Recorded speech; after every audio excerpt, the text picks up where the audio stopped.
Now, I bought all this. None of this has been sent to me to try. I'm just not quite at that big important stage yet.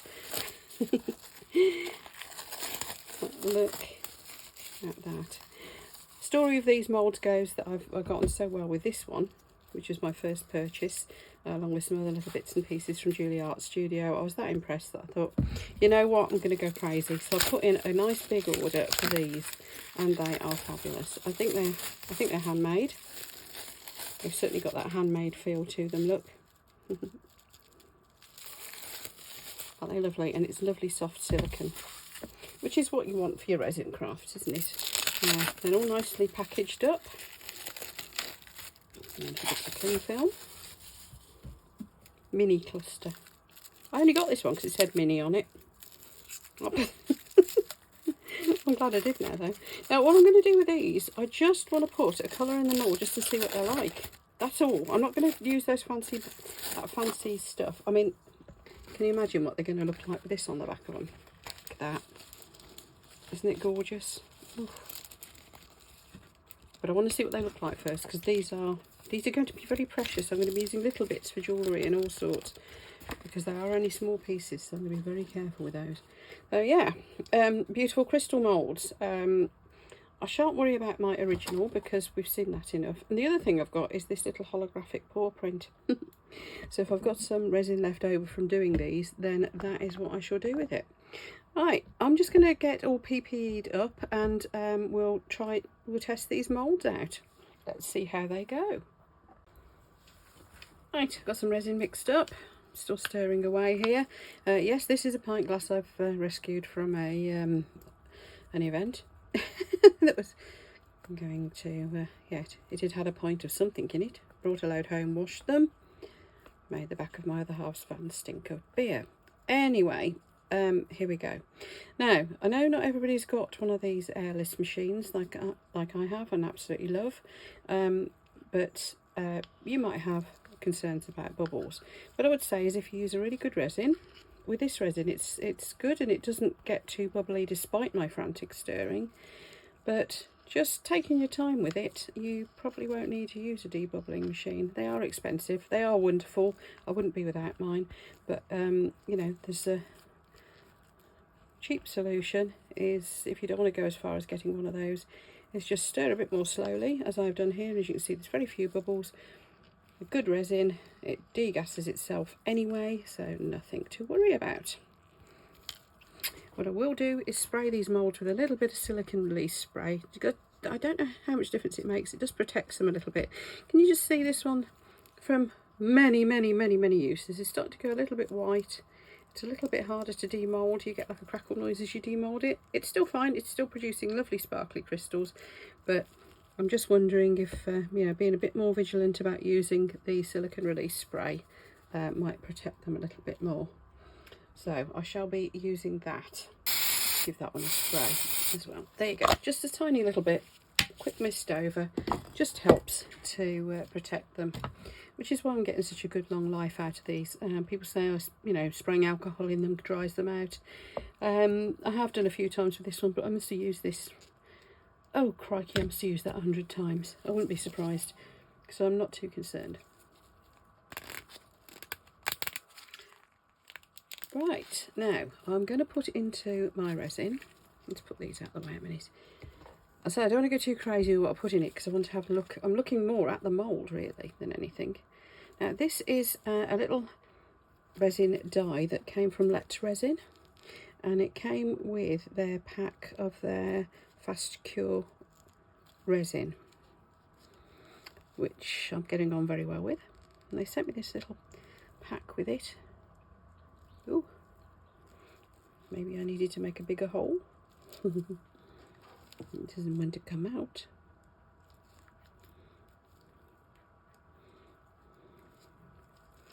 There we are. Oh, come on. Oh, and then it all comes out at once. You know how it goes, don't you? Anyway, there we are. So this is a nice purple resin dye. I was going to say I'll only put a couple of drops, but it's kind of gone everywhere, so we'll see what that does. Having said that, I've got nearly a pint of resin mixed up here, which is probably too much. Anyway, oh, that's a nice colour. It's like a grape purple. Yeah, actually that's probably just about right, isn't it? Now what I'm going to do is put in a little, this is a nail art powder. It's like a purple sparkly, putting a bit of that in, just to give it a little bit of a colour shift. There we go. Might put a bit more of that actually. Don't know. Yeah, let's put a bit more of that. And it looks like I'm going to have to give it a good stir because it looks as if it's kind of clumping. So these are going to be quite sparkly anyway, but it's the sparkle on the actual surface of the mould that I'm really interested in. I'm just going to give that a good stir to make that go in. You'll notice I'm using, because I'm using a bigger pot of resin here, I am using also a bigger stirry thingy than I usually do. I usually use cocktail stirrers, but for a bigger pot like this, this makes sense. Now I'm just breaking up where those bits of glitter have stuck together a little bit. But yeah, that's nail art mylar flakes basically. I think with these crystal moulds, I usually find that because you've got all these little nooks and crannies in them, there is the potential to trap some bubbles in there. So I tend to fill them part way up, give them a squidge. Might as well do this one as well. I mixed plenty up, didn't I? Yeah, give them a little tap and a squidge. Get the sometimes get a little, where are they? Where's my little sticks? Oops, sorry, that's my top. I'm nearly dangling it in the resin. Get a little micro brush. Just give it a little poke around in the points where you might get bubbles stuck. Having said that, these are natural looking clusters, so if you get some bubbles stuck, to be honest, you're probably not going to notice them. But this is what you can do if you're bothered. You can see that this resin is already debubbling anyway. It's the smaller nooks and crannies that are the pain. Little bubbles just get stuck in them, little air pockets. And that's not bubbles in the resin, that's air pockets that you're creating while pouring it in. Of course, you can tip them around and pour it more slowly. That works well as well. But I find just doing this while you've got it half full, you can see what you're doing then. And you can see probably the bubbles are starting to come out anyway. They're all over the surface. So if you've done a good job with your stirring and your mixing, you can let it sit for a little while as well. Then you should find that bubbles shouldn't be too much of a problem. It's really only when you're doing things like pyramids and spheres where it absolutely has to be completely clear.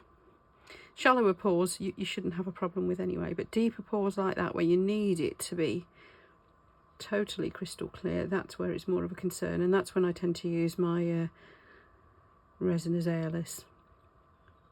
But careful stirring, as I said, and using a good resin. If you're really struggling with bubbles, a little tip for you is to use the deep cast resins, because they're a lot runnier. They do take 2 or 3 days to cure, unless it's very hot in your room.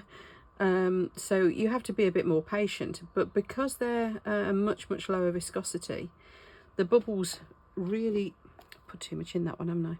The bubbles really drop out well, because they've got time to, and being more liquidy, it's just gonna happen.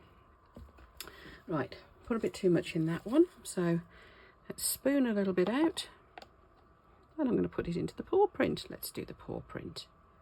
Yeah, I've put a bit much in this one too. Oh, I've obviously got too enthusiastic there, didn't I? I like to try to fill them up so it domes, so you don't get the sharp edges. With crystally things, you're always running the gauntlet of sharp edges. Just by the nature of crystals, they're pointy. This is going everywhere. Good job I'm on a silicone mat.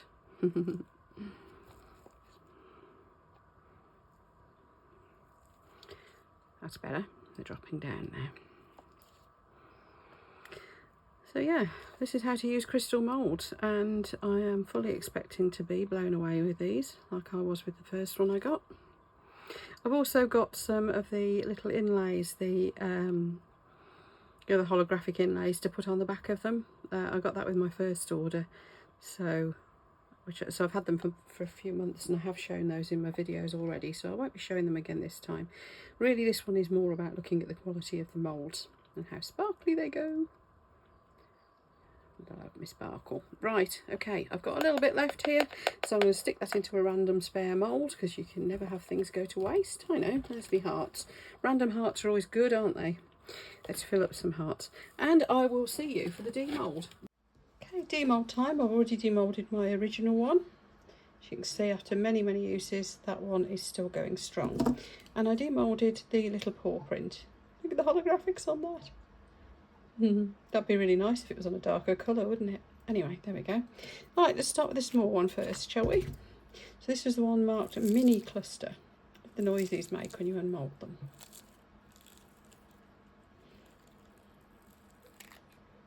Oh, that's nice. Look at the sparkle on that. Whoa, these little... That's lovely. Okay. Now these other ones are chunkier, and that's what I wanted really. I've got these fine spiked crystals. I wanted some chunkier ones, so let's see what these look like.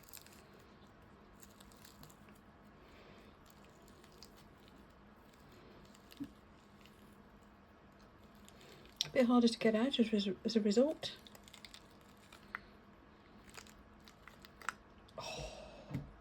Oh, I say, look at that. And that little bit of sparkle I added has definitely added something to it, but even without that, look at that shine. Wow. Right, next one. This one's a big lad. Let's see what this looks like. What I'll do is get these outside. We've got sunshine again today, so I'll take them outside and do some photos in a moment. Oh my goodness. These are definitely worth waiting for to come all the way from America to England.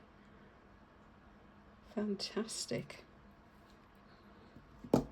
Right, now for the really big one. Now this one looks a lot chunkier. Each crystally bit, each point looks a lot chunkier. So let's see. Oh yes. Right, I can see I'm going to be having some fun with these. These are going to be amazing when I put that those holographic backings in them and things as well, aren't they? So there we go, quick review of the moulds I've got from Juliart Studio. Thank you, Julie. Terrific moulds, really pleased with these. So yeah, I can thoroughly recommend them to anyone. Proper quality moulds these, and as we know from my first one, they have quite a longevity to them as well. So if you like this little video, if you found it helpful, then do give me a thumbs up. That'd be great. Thank you for watching, and I'll see you for future videos where I shall be doing some more funky stuff with these. Bye then, folks.